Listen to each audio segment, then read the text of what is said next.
Hello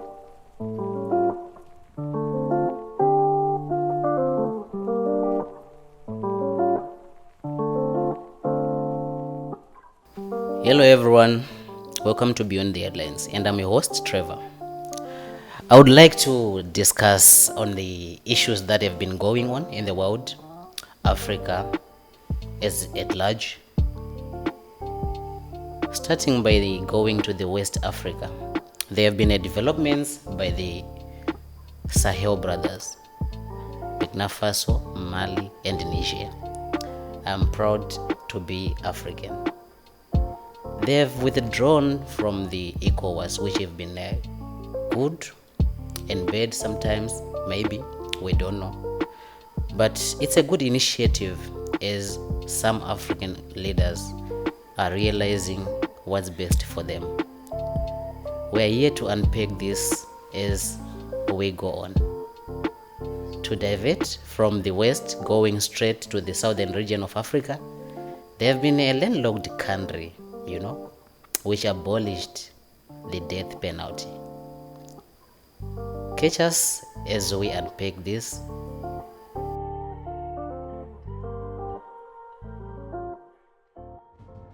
How does a white man died in Israel, died for your sins whilst you are in Africa, yet you didn't know you didn't know him or anything to do with him?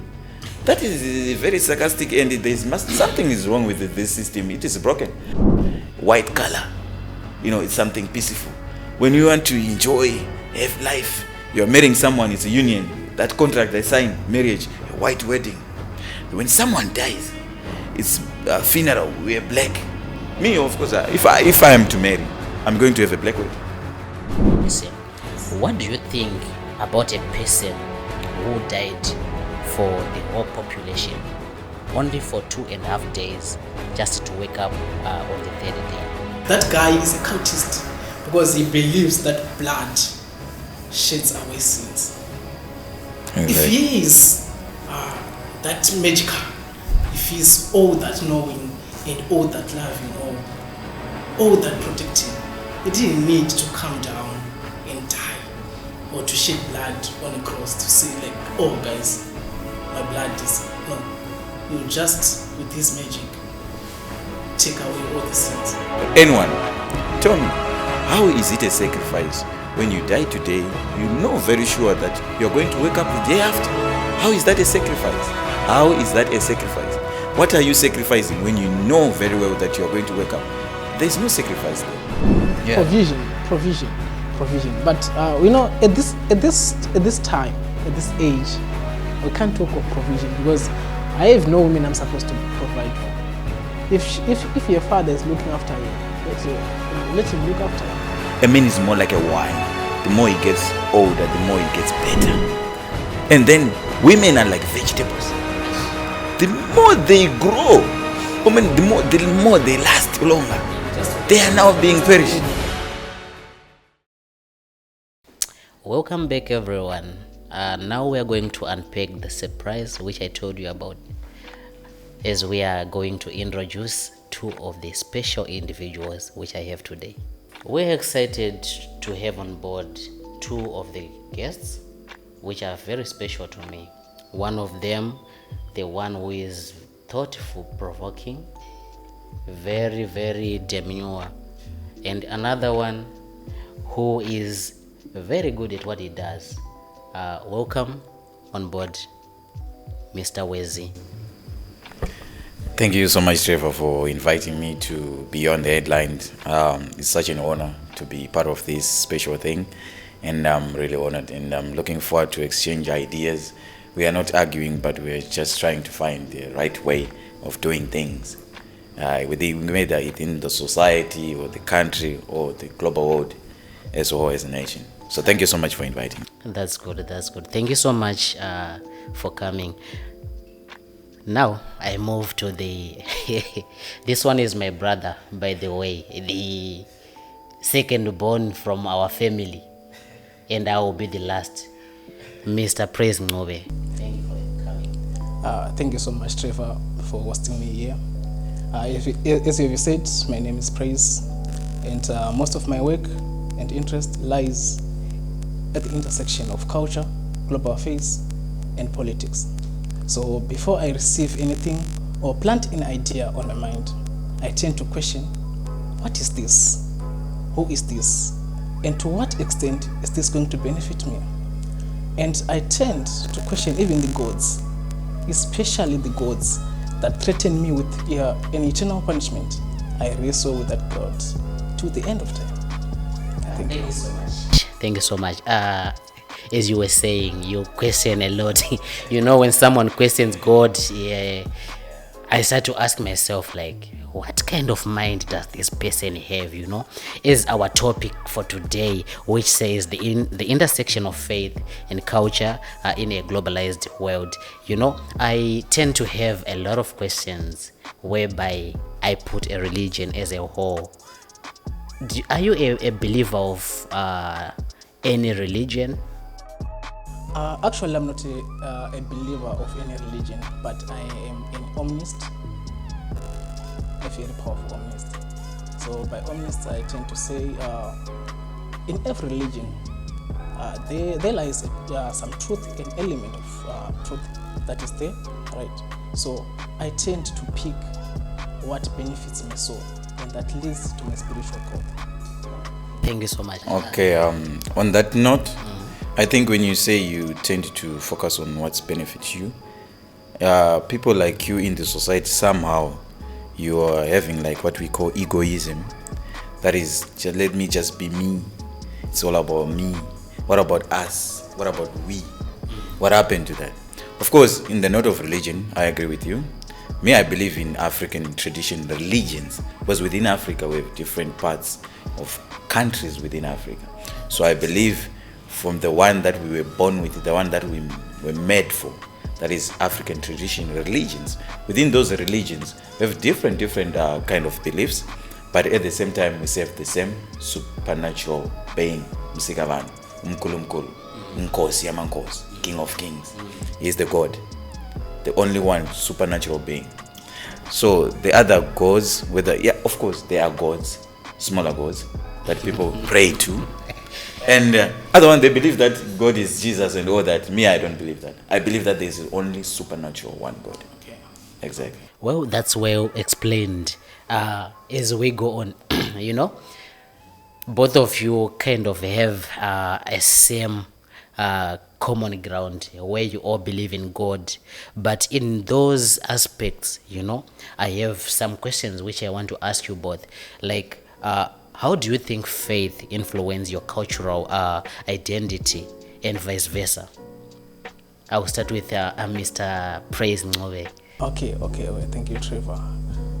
Faith in terms of culture, I think that faith, when it comes to faith and when it comes to culture, it's really a complex, a complicated topic we can discuss, because culture, as it is dynamic, right? So if we intersect it with faith, then it means that our faith is what? Dynamic again. So it means that our God that we worship changes. He evolves. As the society progresses, then He evolves with us. So I think we can't intersect culture and faith on a bigger level. But of course, it influences our cultural beliefs in terms of norms and values and morality. Oh, that's good. Thank you so much. Mr. OSZ. Yeah, on this one, it's a bit hectic, but I'm going to try my best. So when it comes to culture and faith, we have seen that faith has transformed and in changing culture. Faith has contributed in changing culture. Because, when you want to do away with a man or an African man, firstly, you have to make sure that he loses his identity. He loses his faith. That's what happened back in the day, pre-colonial era. Those white men, when they came with their white Jesus with the blue eyes, they made us lose our faith. They made us think that when you pray to the ancestral, you are praying to evil spirit. They made us believe that there's only one way to enter heaven. that is through Jesus Christ. They made us believe that if you don't go to church and if you don't receive Jesus Christ, you'll be punished by hell. You'll be banned. How can you be banned when you are dead?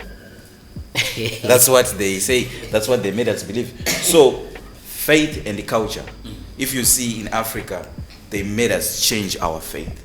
Now our mind. I can't say I am a Christian. I was born and raised in a Christian family, which is okay. But then, by converting my faith into believing in Christianity, that is now changing my culture. Even the way now we dress, the way we talk, the way we speak, it's more like Western. So faith and the culture, of course, they mix. But once they change your faith, they change your culture. Wow, interesting. This is an interesting topic, which leaves me with a lot of questions, You seem to be still on the same on the same grounds, with a strong African background, which is a good thing, because nowadays, we are failing to preserve and keep the culture, the Africanity in us going. I don't know if we are gonna pass it to the next generation, So, which leads me to a why question, or what. So, the question which I'm going to ask you is, with the Africanity in the bloodstream, do you think the introduction of Christianity has affected our culture in Africa? Well, it's still there. Christianity on its own, it's an evil tool. It's from the dark forces that needs to be stopped. Right? Its agenda is to destroy and control. Right. So if we look at African traditional religion before, right, it was there to unite people and to live in harmony. Right. So when the white man came to Africa, the first thing he did was to destroy the spiritual leaders, such as Mbuyane and Sekuru. They knew that by destroying those who are leading, we destroy the system. So what am I saying? I am saying that when when Christianity came, right, it came as a tool to remove the system that was in Africa, right, and then they implemented their own system. That's the reason you find out that our ancestors, when they were baptized, their names were changed. That's changing the system from its very core. Yeah, it's a very thoughtful. Okay. Just to support my brother there in terms of to what extent Christianity affects our culture as well. Not only Christianity does it affect our culture, but it also separates us as human beings, separate us as brothers. In Christianity, that's where you find pastors telling you that it is your mother that is causing you to do this and this and this. Your great-grandfather, she's a witch. Your great-grandmother, whatever they say. So that is putting a blame. That is separating the family. Because they think that if you do not believe in Christianity, you are evil. There is no two ways about it. If you are not Christian, don't receive Christ, you are straight going to hell. Which is wrong. Because when we say the old people, our ancestors, they say that Jesus died for our sins, right? He made a sacrifice. I want to ask you this question to the viewers all over the world. Anyone, tell me, how is it a sacrifice when you die today, you know very sure that you're going to wake up the day after? How is that a sacrifice? How is that a sacrifice? What are you sacrificing when you know very well that you're going to wake up? There's no sacrifice there. The people that were sacrificed were the Africans, our ancestors, those ones who died, 20 millions and millions of people that died during slavery. If you look at it, when you ask around who is the most evil person in the world, do you know what they say? They say Hitler. Why? Because he killed Jews. when we believe, it's believed that Jews are the cousins of Jesus Christ. They are more like, Jesus. Even the portrait that they made for Jesus is more like a white boy with blue eyes, that a Jewish boy. So if you see that they're trying to make us feel that they are more close to God, you see. But trying us 300 years ago, they were torturing our ancestors. They were raping our mothers and our sisters, enslaving our brothers and our fathers, right? But that they made us forget. Do you know King Leopold II? Most of the viewers, they don't know him, but he is the one who was the most evil. He killed about 20 to 30 millions of Africans. But you never find that in books. They talk less about it because they are the distributors of the what? Of the information.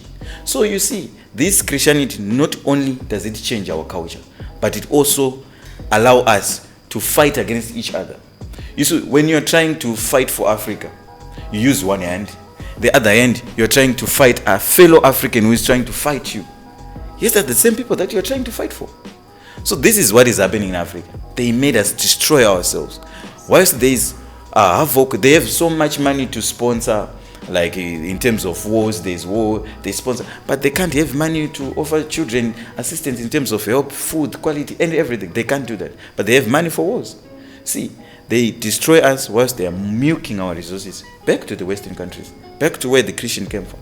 You see, I can go on and on and on about this Christianity thing because it hurts me. An African child is in a sombranic, melancholic state because of this Christianity thing. They are making us feel like we are not ourselves. But if you look at it, back then, we could pray under the tree and, clapping whilst you are praying. And a plate of salsa could come out of that tree. It was happening. Yeah, of course, people might say it's a myth because we are not documenting our things, because our religion was passed through the word of mouth. But that is actually true.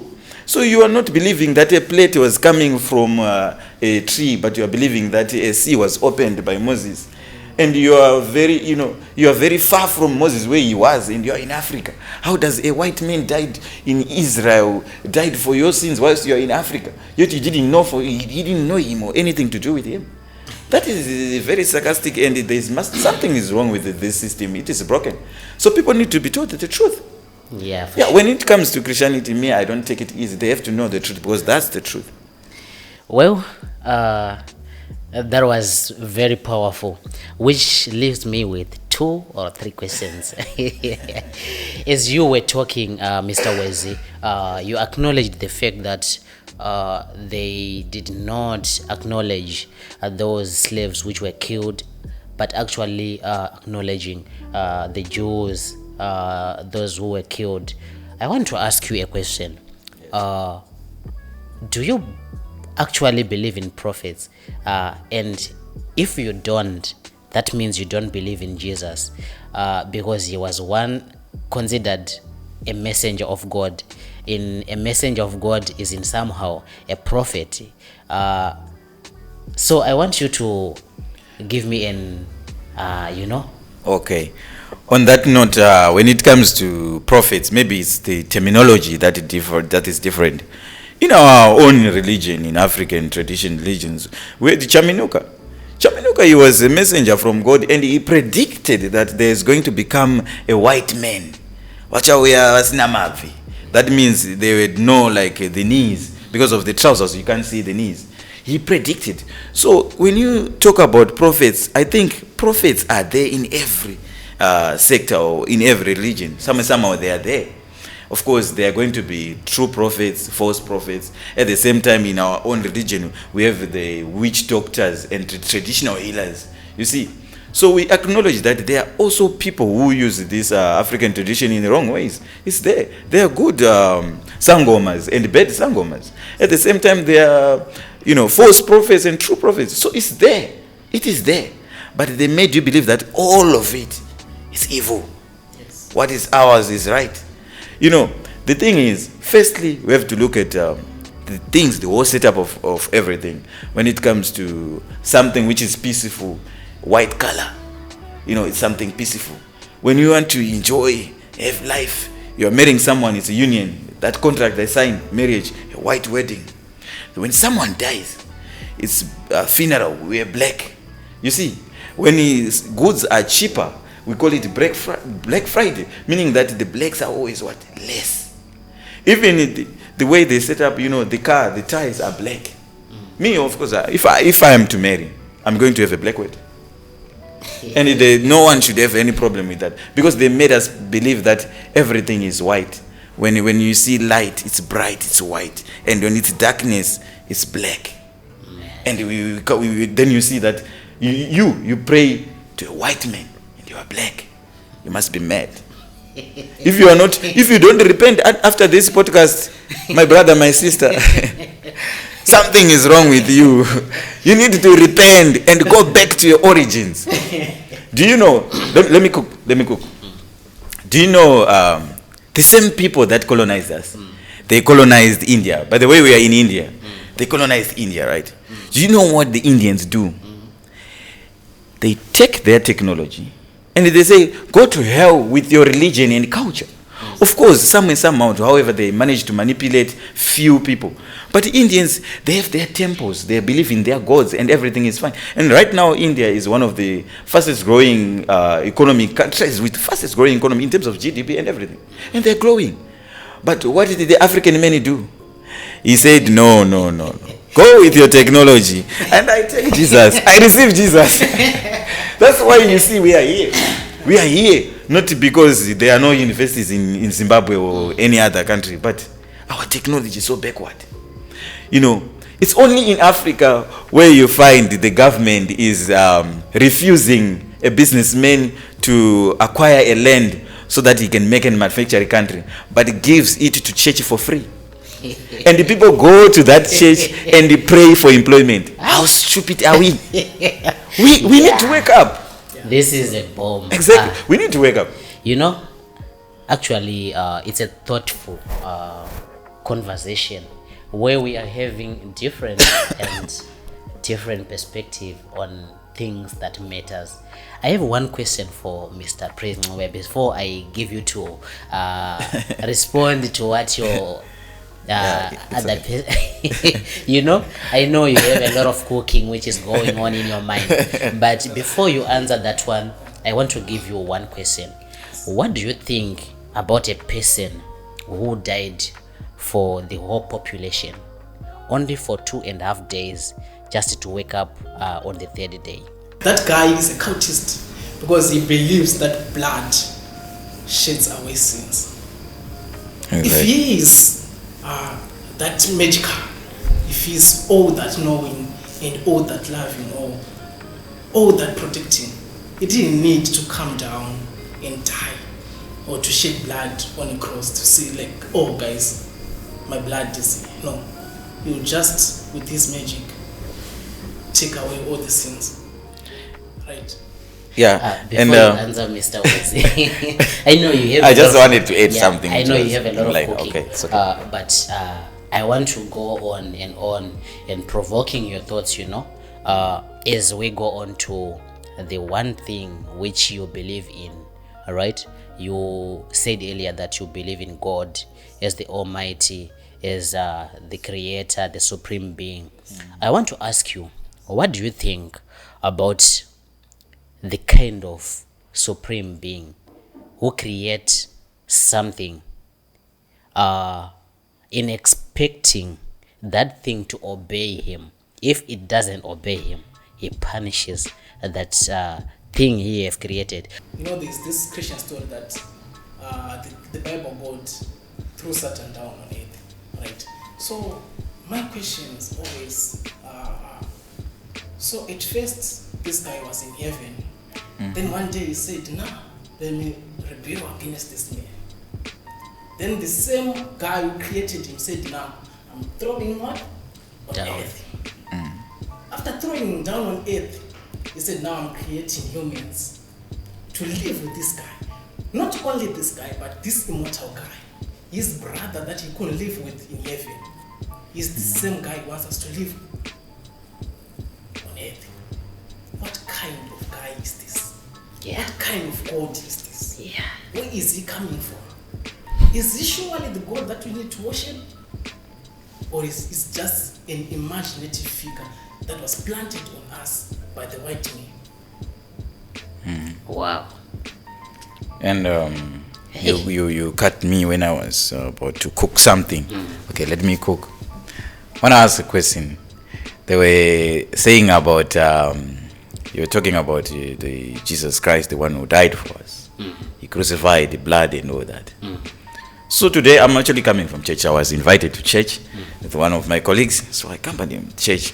And you know, there comes a time when they are coming with the flesh of Jesus and the blood. They wanted me to drink the blood and eat the flesh. And then they call us, our ancestors, that they were Eve. This is more than satanic. How can you eat the flesh? And you're saying, I'll be healed by eating the flesh. That's witchcraft. In our culture, we know that people who eat people's flesh, they are evil. They are dangerous to human beings. They are hazardous to us. We actually try to, remove them from our societies. So now they are telling me to drink the blood so that I'll be cleansed and eat the flesh in memory of the white man. I don't understand that narrative. But as we don't do such things as eating the flesh. We just, pray to our ancestors, our spirit mediums. Through our spirit mediums, that's where we pray. And we, do you know what we do? We brew beer. And even Jesus himself, in the Bible, they say his miracle was making water into wine. His miracle was, cooking beer. So even in our culture, is there. So, you see, these religions, some of they are more like similar. But the problem is, they have to decolonize the religion. If they do that, then we may agree, because we are praying to the same God. Wow. You get what I'm saying? The problem with Christianity, there's so much confusion. Yes. Within Christianity, we find so many dominions, so many sections. That's the reason you find that in Christianity there are two groups of people. There are people who believe that Jesus is God. There are people who believe that Jesus is the Son of God. Right now, even if you carry a savior, if you ask your brothers and sisters from Christian community, they are so confused. They don't even know where it's coming from and where it's going. They don't even know, because they were told, do not question. Whatever you receive from the Christian community is good. It's a very mindful discussion as we are unpacking and listening to the great minds, the likes of Praise Nove, or one of the thought-provoking individual, Mr. Wezichkos, one of the great person. He is good in debate. He is good in everything. I leave this to you, our audience, to tell us and also comment, ask questions. Those questions you are not. But you know what? I think the topic on which we are dealing with right now is a kind of topic which is so emotional, so sensitive, which touches everyone, even the audience, So I want to leave it to the audience that they're supposed to put their comments, what they think. What do you think about Christianity? What do you think about culture and religion? Does those two have a relationship, or the one is hindering the other one? So as I want to divert this, coming from religion, I want to go straight into a topic which is one of my best, because I participate in it as well. Relationships. We are now going where I'm supposed to cook, and I don't know who is going to be cooked, but I will cook. So moving on to relationships, there have been questions, there have been assumptions. So today, Mr. Wezi, you kind of been included in the live video which we did last time, which we were on the call, and you mentioned some emotional things on which people needed to know, like what is really going on in the relationship. My question is, does the university relationship really work, or is just something to pass time? And my question again on relationships, it also go back to the religion part, because there are questions like, sex before marriage. Some of the people say sex before marriage. Some of them say marriage before, So it's kind of a complicated department. I'm gonna cook on this one. I want I'm you going guys to cook on this to one. give me like an insight about relationships. What do you think about university relationship? What do you think about relationship in general? Yeah, firstly, I want to say, let it be known, let the world know that a man is supposed to have 2 wives. 2 wives. Wow. Yeah. Before you spread this narrative, let me finish first. Let me cook on this one. What do I mean by a man is entitled to have 2 wives? The first wife is the land. That is the first wife. What do I mean the land? The accommodation where you're going to plant your seeds, So a man is supposed to make pregnant that land first. Make that land pregnant first. Before you go to the second wife, which is the one that you are now in a rush to open legs. But before you do that, make sure that the first wife is pregnant. What do I mean by that? That's wealthy. In terms of, support financially, economic, be able to be supportive in terms of money, resources. So the first wife is the what? The land. Make the land pregnant first. And then you try to open your legs. After that, it's fine. It's okay. Because you'll be able to take responsibility of whatever you're going to do. That's exactly. That's awesome. Mr. Praise Ngwe. My view on relationships, especially university relationships. A relationship, for it to work, it just requires 2 people who are willing to make it work. Right? So a relationship, it requires farmers, because it's like a land. It needs to be cultivated. It needs to be looked after. So, but when it comes to university relationships, I think 97%, excluding mine, I think mine is good, but 97% of the relationships that I see here, they're just playing. They're just pushing time and just enjoying their sex, and then they will pass the girl to the one who's ready to marry after enjoying them. That's how I see it. I think when it comes to university relationships, now it depends on the man and the female. In terms of university, we come from different backgrounds, come from different families. Some are poor, some are rich, some are etc. But I don't believe that there's someone here who is poor. I don't believe there's someone who is poor who is here. There's nothing like that. People are able to afford whatever they are affording, right? So when it comes to relationships, you find, let me give you an example. Girls, they come here, right? Some they come from, they are different churches, religion. Some they don't even, have braids on. They, they shave their head. So when they reach here, they see that every fine girl go touch my ass, those braids, They're fine. Of course, we go for those ones because they look nice. It's good, isn't it? So the operators will be looking for those. So she'll be trying to think like, how am I going to make it? Now the budget back home, some, especially girls, some, parents, what they did, they say like, how much is your grocery per month? Send a picture so that they show me, so that every month I know that I'm depositing this much for what? Groceries. Then they see that you're buying braids. Like, and they are from, Mapo story, they call back home, like Mapo story, those ones that shave the head. You're now, that's another expense. And then, back home, maybe where you come from, you're not eating cheese regularly, and there is cheese in the list. So you find out that the parent will be like, me, I'm giving you enough money. This cheese, why are you eating cheese here? We are not even eating cheese. We are eating vegetables here, and you are busy buying cheese. I cannot send you money. You are there to what? To learn. But the parents don't understand that cheese is like 20 rupees or something here, right? So what I mean to say is, that girl will have so much pressure. She wants to cope up with her peers. That leaves her with one option. Of course, she's going to sell. Yeah, she's going to sell. And most of the girls here, I'm not lying. They are selling. They are selling. 90% they are selling. Exactly. So in terms of relationships at university, it's kind of tricky. Now, it depends on who, you met. And a tree is straightened whilst it's still young.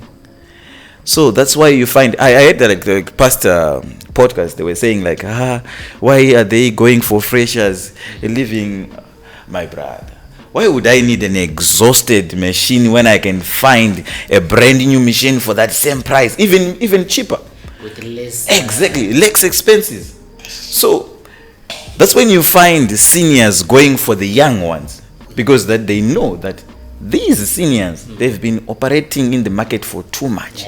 They've been operated. It's an experienced car. It can lose oil in the middle of the journey. We are going to. Of course, we understand that. To add on why seniors actually choose freshers. When I came here in 2020, I realized something. When girls, you come, right? So you come with girls, boys, yeah.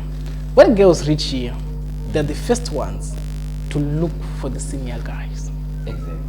Somehow that's true. Because they say you don't know anything about India, so I'm looking for the one who is experienced. Experienced operator. That's the thing now. So now when they reach to those guys, when they arrive to those guys' community, they are welcomed. With open arms. They are really getting, what they are looking for, right? Exactly. So us now, the gents that were freshers, when we reach maybe third year, second year, something like that, right?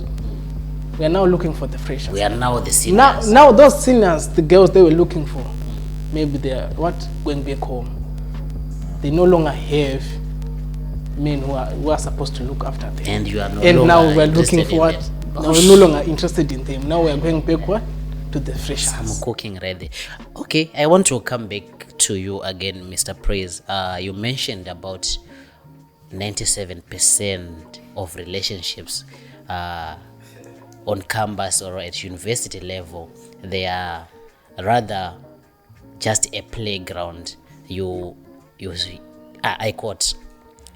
I want to ask you, do you think are you in first let me ask, are you in a relationship right Yes, now? I'm in a relationship. Oh, that's good. That's great. So I want He's to taken, know, by the way. so I want to know, when you mentioned like 97% of the relationships are a playground, are you considering your relationship in the 3% which you left being those relationships that are well, taken off and a success?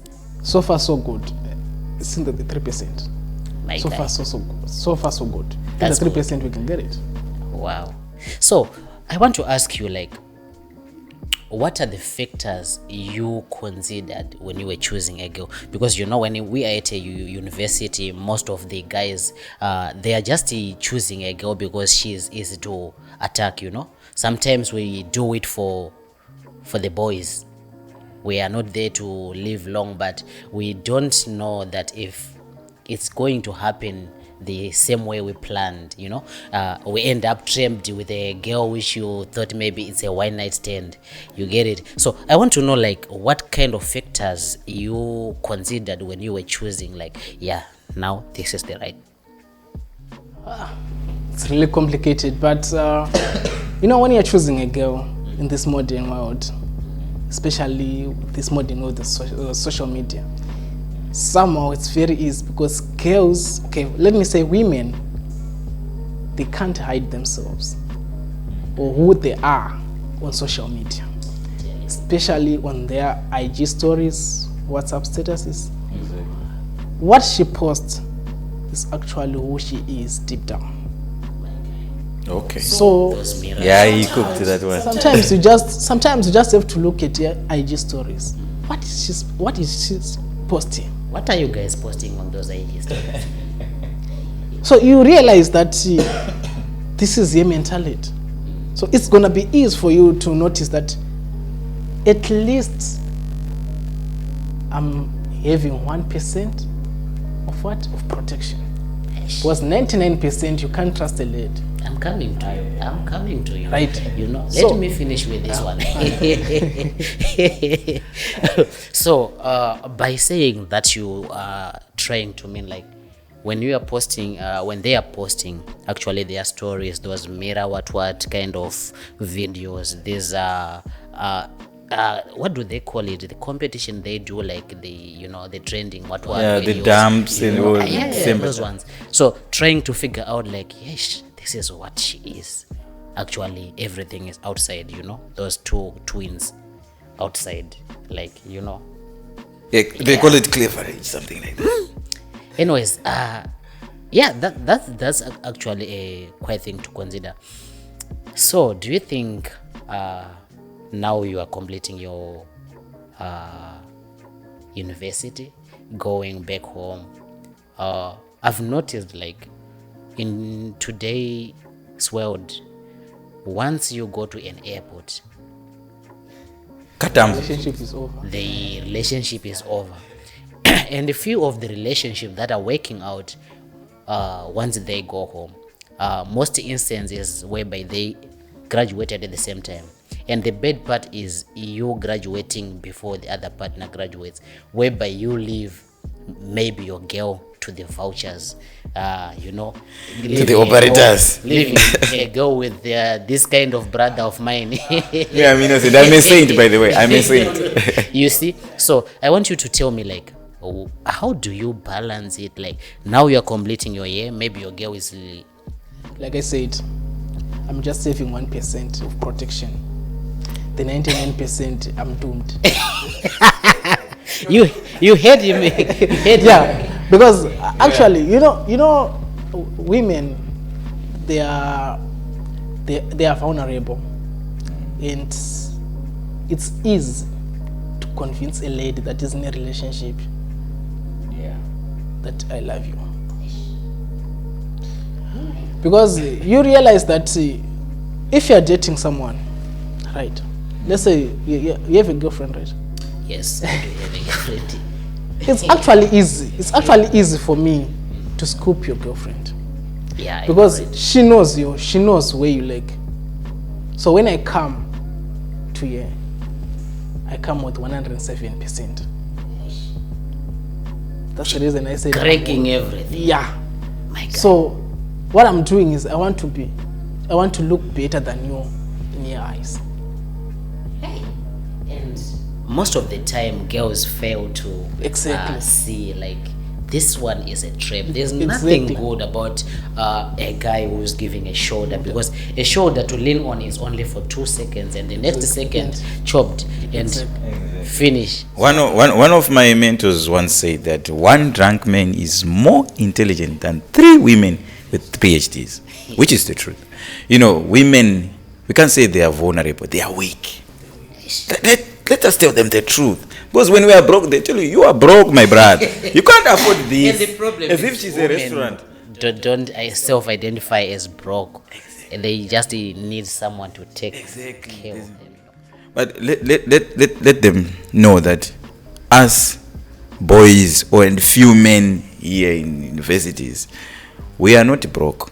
Because a broke person is someone who used to have money.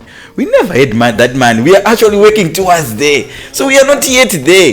The broke part, we are not even yet there. We are beyond broke. That's We are actually in danger. Right? Yeah, that's saying which says like you can call me broke for the things you get, Hey, you get fucked for. That's the truth. Sorry for language, but that's the honest truth. So you see, women are weak. Very weak emotionally. It's very easy to convince a girl that I do this one, and she will blush. She'll be caught in a moment. So the moment you put your trust, as he said, I have 1% protection. That means the moment you put your trust in a lady completely, in me, I don't even trust myself. What about a girl? Yeah, that's something that we have to know, that we don't have to put our trust in these women, because these ones that we have at university, we're actually having the privilege. We don't deserve these hands. They are not ours. As we're just operating on them, but to be honest, we don't deserve them. Because look, a honey when she's around 22, 23, 24, 25. right there, a woman is at her peak. You get? And a man, when he is around 20, he's at his lowest because he's growing. A man is more like a wine. The more he gets older, the more he gets better. And then women are like vegetables. The more they grow, women, the more they last longer. They are now being perished. He's right. You know, women, they mess up with themselves. You know, at the age of 18 to 25, that's where she's supposed to find a man and just stick to that man. A man, not a boyfriend. But the problem is, they will be on hit. You understand? Operation. So there's too much pressure from men that will be in her inbox. Too much attention. Let me say too much attention, because she'll be looking old and stuff, and then she thinks that this is going to continue forever. But when she reaches the age of 26 and above, she's now perishing, and we won't look at her. Yeah. And lastly, they don't understand one thing, that when you love something, when a man loves you, he's a man, he's your man. It's like a flower. When you love a flower, planted flower, you admire it from afar. You water it and all that, but once you pluck that flower, it's done. It's finished. Yeah, it's expired. It's actually started to deteriorate. That is the woman's dignity. That is the virginity that I was talking about. Yeah, it is okay to see it from there as we admired. I respect a virgin girl rather than the one who has so much experience. But let me cook first. Let me finish. So once you pluck that, once you take that dignity, it's done. That flower is gone. It's going to die because there's no longer sunlight. There's nothing.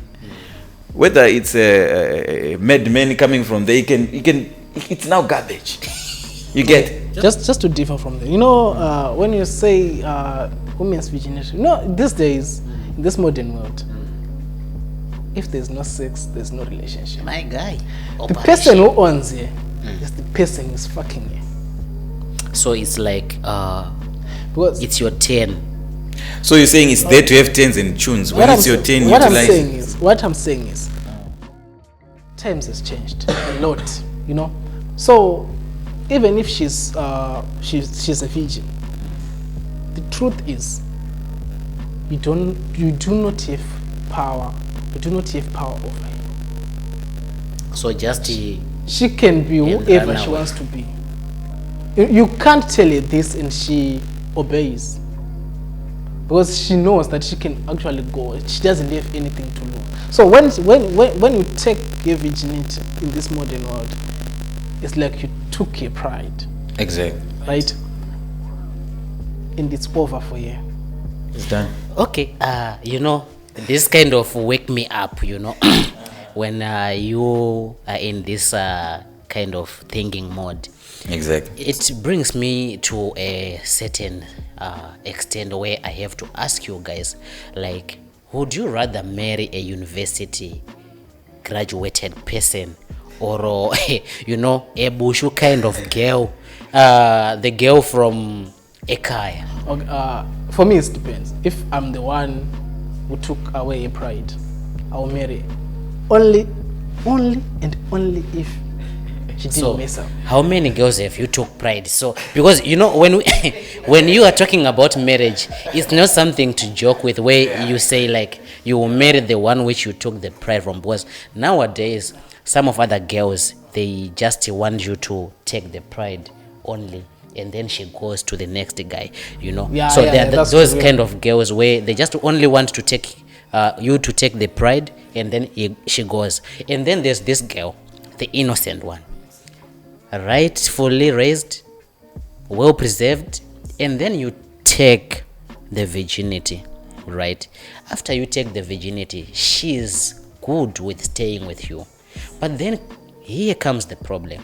We are living in a modern world whereby everything is being modernized. So think about this.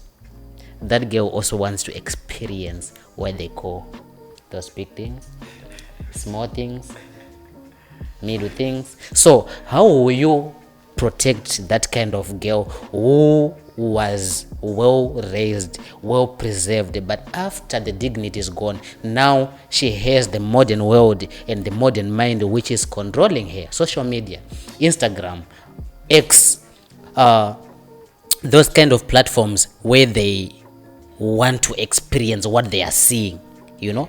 Okay, so the truth is, you can't protect a lady. You can't protect your vagina. You can never. You will She's the never one with the protect key her. and the lock at the same time. Women are gatekeepers of sex. So the moment she allows another man to open her legs, it means it's over for you. The new guy is come. So the truth is, you will never protect a lady.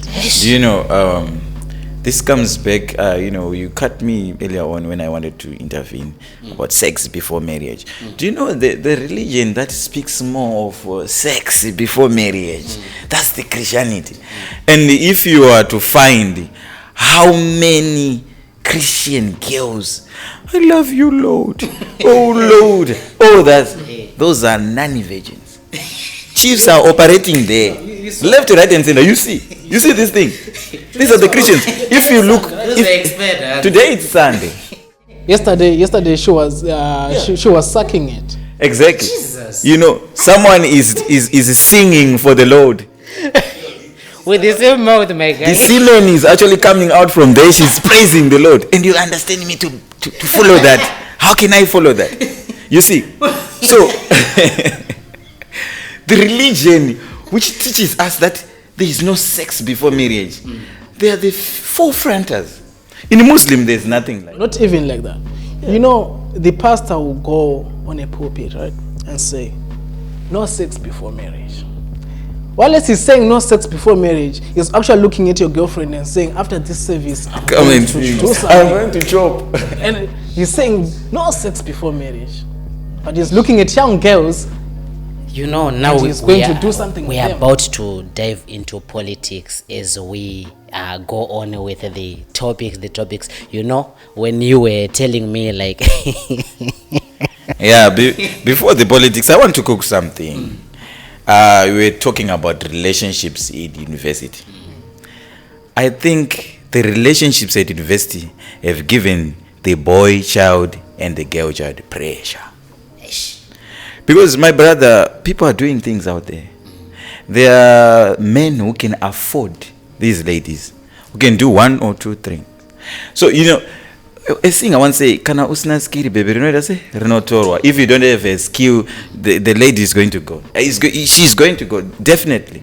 So, after that, you're finding that we are now doing some activities, you know, so that we can earn more. Because in this country, a student is a student. We don't have work permits here. So that's where we are now finding ourselves into, you know, other illegal activities. You're finding people are doing this and that and this, so that they just look bright in front of others. Yeah, because I believe, I told you that firstly, like, a man should have 2 wives, right? The first wife is the land, right? So for you to be men, of course we know that men are polygamous in nature, but there are 4 P's that I follow. 4 P's. As a man, you should be able to protect your girlfriend when it comes to maybe, you know, she's being troubled and this and that and that. You have to be there for her, protecting her. Don't worry, baby, I'm here for you. It's just to be there, the protection. Then you have to be a problem solver. You have to solve a problem somehow. You see? Then the third one, you have to provide. You have to provide for you to be a man, and for you to so that we can see that you are the man. You have to be the provider. Even back in our religion, we know that the men, they are the ones that go out to hunt. Yes. You see? So we are the what? The provider. And the last one, which is very most important, penetration. You should penetrate her. operation. Exactly. You should operate her. It should be penetrating. So those are the 4 P's. So now we are finding ourselves like we have 3 and we are lacking 1. Provision. We are unable to, you know, make the ends meet because of the money issue. What is still there? Yeah. Provision. But you know, at this time, at this age, I we can't talk of provision because I have no women I'm supposed to provide for. If your father is looking after you, let him look after you. I shouldn't provide anything. Anything that I provide, it's just me. Yeah. On that Feeling note, I should do it. let us be honest. If she says I'm failing to provide for her, please, the door is open. The guy is actually saying the only thing he can provide is the. We all know that me, I'm in a relationship. You are in a relationship. You're in a relationship. Yes. about to ask you that. Recently, I'm in a relationship. You know the question which was going to follow the question like, are you in a relationship, was how many girls do you think is enough for a university boy per year? Which brings us to the issue of body counts. Does the body counts matters from the boy side? Okay, I forgot what I was about to cook, but you diverted me. You're saying is the body count matters for the men? First, I want you to answer like, how many girls do you think are enough for a boy who is at a university per year? Per year? They will never be enough. Because, we are polygamous in nature. We are born to operate. But now it comes to your norms and values as a man. You value yourself, you respect yourself. Of course, naturally, we can have so many girlfriends and there's nothing wrong with that. But now it comes to you. There's what we call amafefenyana. I know, right? Amafefenyana, these are spirits. Whenever you sleep with someone, there's some spiritual stuff that you take from there. So if you want to be an operator, a chief executive operator, my brother, operate at your own risk. These people, that's when you find out that, you sleep with so much people. And then even a girl, she sleeps with so many people. And then you two, you come across, then there's a baby born. It's a multiplication. Now that baby, hey, he's not like me. Who is this one? So now you're forgetting. So that. while you're still there, who is being affected here?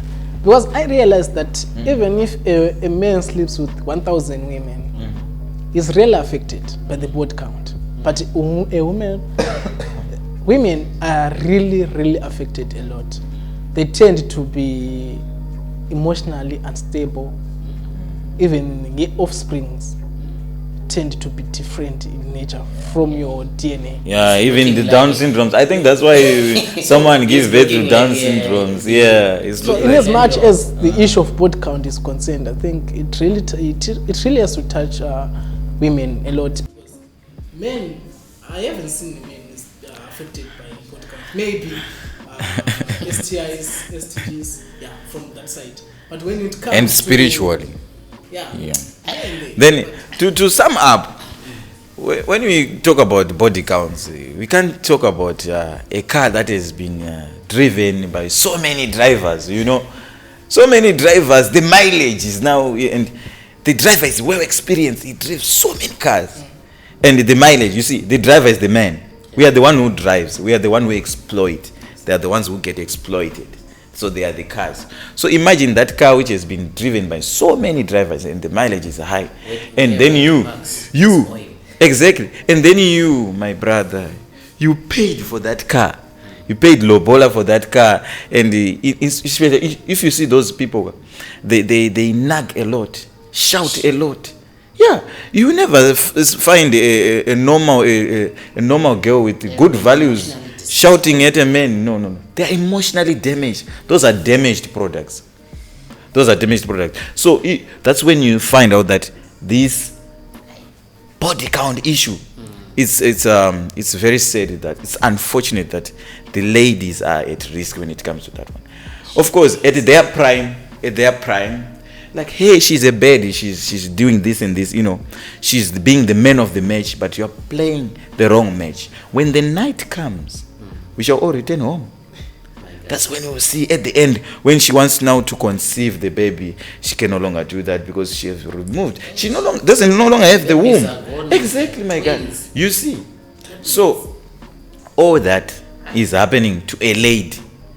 It's unfortunate. I mean, it's fortunate for us that the nature favors men. Yeah. And if you are a good woman, you'll be rewarded. Karma is a bitch, guys. We know that. Hey, you seem to be on the same page. So I have this one. This this is a nice thing. I have to see. Hi, this gentleman. So my question is, do you all guys want to marry virgins? Of course. It's not a question. There's no explanation for that. It should be every man. A well-visioned man should marry a virgin. Because if you go to, if they are Christians, they say that Jesus was born from who? From a virgin Mary. So if God himself made his son come through a virgin, what about you? Hi. Well, we will never finish on the issue of relationships. So now, diverting and going to the important topic, and as well my favorite, politics, where we look the economy of the world, the social welfare, the war zone, the relationships of those major countries, the relationships again of those weak countries, as well as the mighty Africa. Gentlemen, I want you to tell me what you think. I will start first by going to the west of Africa, where we have some special things happening there, considering the decolonization of Africa, as the Sahel brothers coming out of ECOWAS, where they are now starting to be themselves as Africans. Mr. Weza, what do you say about this? Okay. On the motherland, the continent which is very rich, whilst its people are very poor, what is happening in the West Africa is something which we all wished for. Many of us, some they died trying to achieve that, like Gaddafi, he died trying to achieve that. So this is good for Africans. But at the same time, it's risky for those who are taking these decisions. Because you know how Gaddafi was killed, and he was accused of being a terrorist and all that. He was killing his people, but he was actually building his nation. So you find out that in Africa, what works is dictatorship. Why do I say that? You see, in Rwanda, that president has been there for too long. But he had visions. He had vision 2020, and he accomplished that. Rwanda right now, its economy is growing very fast. So, and if you look at these brothers, they are chasing the French troops out of Africa. Go out. Now you find, like, you see, Trump is saying that immigration, there are too many immigrants in America. Go back to your country. Whilst they are busy milking our resources in Africa. Mr. Trump said, until you leave our nation, we are going to be there in America until you leave our nation. Because it doesn't make sense. You're telling us to go from your country whilst you're occupying ourselves. That's not fair. That's not fair. So what is happening with the Sahel brothers is something which is good. Unifying Africa. Of course, it's not easy. And Rome was not built in one day. It's going to take time. But hopefully, they will achieve it. Oh, thank you very much. That was powerful. As we go on to my favorite land, the landlocked country, the teapot-shaped country, the land of my mother, recently they've abolished the death penalty, which is being supported and well appreciated by the United Nations, where it's a good step which was taken by the government of President Emerson Mnangagwa. So I want you to give me what you think about the abolishment of death penalty. What is its interest, and as well as there's always those side effects when something is being done. So I want you to give me your incitement about that. The abolishment is good. It's really lucrative to the public at large, right? Because if it remained there, I'm sure as it is growing right now in the political arena in Zimbabwe, ZANU-PF was going to take advantage of that. even though right now they removed it. I'm sure they are the ones who removed it, right? So I think it benefits the masses. But my point and how I looked at it, they should have just amended the law. Death penalty must have been something that is there for only corruption cases. Those government officials that are found to be very corrupt, they are supposed to face death penalty without any means. Don't you think is the reason why they abolished it, because they are so much afraid that it will one day be used on us? That's the reason I said I think they are the ones who removed it, because I am sure they've overlooked it and they saw that one day it might backfire to them. Powerful. Firstly, I'd like to acknowledge the Zimbabwean government and the ruling party, which is ZANU-PF. And I believe that party, we should do, if we are worshipping Jesus, we should worship that party, because they are the ones who died for us. Most of them are war veterans, so they are the ones who died for us, for our freedom. Not Zimbabweans. Exactly, you see. So I'm not saying not only ZANU-PF, no. Most of ZANU-PF people, they are war veterans. That's why you see their decisions, the way they make their decisions, it's more like they are protecting our what? Our land. So why is it when they are making decisions, it's kind of backward kind of making decisions, whereby you only protect the interest of those few individuals that are exploiting the country's resources? If we look at Zimbabwe as a whole, it's a rich country, especially in minerals, which we have about 63 minerals in Zimbabwe. But it's in the, You see, you are trying to say there's unfair distribution of wealth. Or the spouses, after we won independence, there was unfair distribution of the wealth. Is that what you're saying?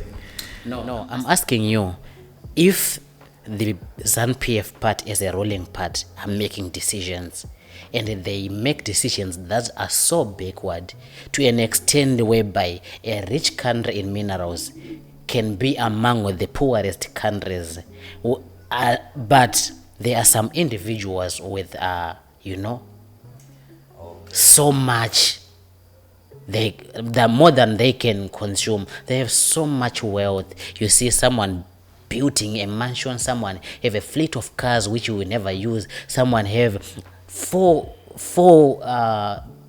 Prazeros on his name with about 100 and something hectares. Why do you need so much land on your name when we can still share it and build something? Like if we go back to the Smith government, that government was producing farmers who were taking care of the people. As Zimbabwe, by that time, it was still the country which was providing things like maize in Africa, as well as catering for all those people in the country. Okay, let me answer this by saying, Africans in general, we are shallow-minded. Our minds are still enslaved. If you look at it in Zimbabwe, as you were saying, like, why is it that the government is doing this and this? It's because we are very short-sighted. Those people, they make decisions way, way ahead in the future, which benefits the future generation. Look at Rwanda. They had Vision 2020 way, way, way back, but they accomplished it, you see, because they were working towards what? That vision. And if you look at Zimbabwe, we have Vision 2030. If you say Vision 2030, people will laugh at me. Okay. Because, wait, I'm not done yet. Let me cook. Look at Zambia. They're now, advocating for LGTB, all those kind of stuff. ZANU-PF, Robert Mugabe, before he died, he said, we say no to gays. We are not gays. We are not raised that way. You see, so such kind of things, that's what we don't see. We only see that ZANU-PF is not giving us roads, this and that, clean water. Of course, they lack here and there. In every government is there. Corruption is everywhere. I beg to differ on that. I think ZANU-PF lacks the most important things that have to be done to the public. No pills in hospitals, no clean drinking water. All those things, if you provide those things as a part, people won't have a say. Especially Zimbabweans. Zimbabweans, they live a very simple life. Right now, Zimbabweans are not exposed enough to the world. That's the reason that you find out that most Zimbabweans that came here in India, they never used an ATM machine. They never used an ATM. That's the same. That's the reason I'm saying that ZANU-PF, where they lack important aspects. Wow. Yeah, that's powerful. That's powerful. So, I have one question I want to ask you.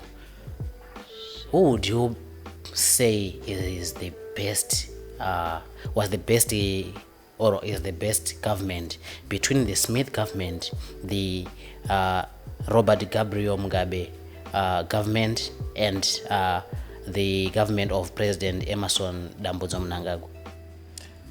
What I think, let's not put Smith government in this equation because it doesn't fit. That one is an oppressor, was the slave master, so we don't regard it as our government. Let's look at Mugabe's regime and Emerson's regime. They are both good governments. Of course, they have their shortcomings. Mnangagwa's government is an updated version of Robert Mugabe's version. Thank you very much. What's your take on this one? I will just join Mnangagwa and Mugabe and put Smith there. I think Smith and Mnangagwa, they are just the same. There's no difference. There's no difference. They're just the same. Okay, what I'm saying is, during the white regime, Smith was oppressive. So is Mnangagwa.